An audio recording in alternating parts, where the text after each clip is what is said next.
Hi, good afternoon. I'm Jeannie from Wisdom Church of Manila.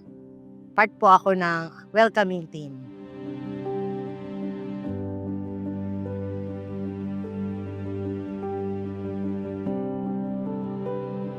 Bago ang lahat, gusto ko po magkwento sa inyo tungkol sa isang umaga while I'm worshiping God, while I'm reading my Bible, while I'm declaring, inatake ko ng enemy.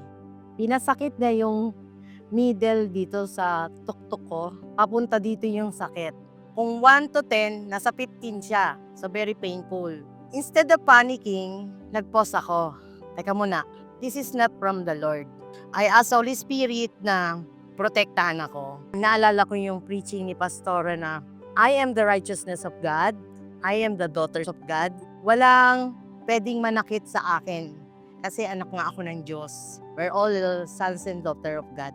And then, nagbasa ako nung aming booklet, Prescription for Good Health. Nandun pa lang ako sa part ng my body, do not accept any sickness and diseases, then nawala na po siya. Nawala na po yung pain. Yung preaching ni Pastora ng pagpapalayas ng mga sicknesses and diseases, yun yung ginawa kong pagpapalayas.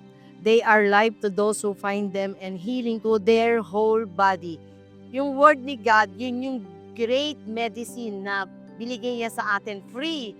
In my own, yun yung panggamot ko sa mga sakit ko yung word ni God.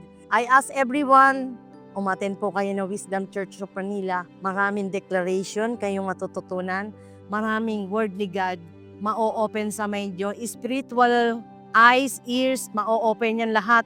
At matututo tayo ng tamang pagpe-pray kay Lord at tamang pagsunod sa Kanya. Hindi tayo ma-struggle sa mga paano mag-pray, paano pag-pray, pag may sakit ako, wag ganon. Tsaka hindi binibaby po ang mga sakit, pinalalayas po yan. In Jesus' name, Amen.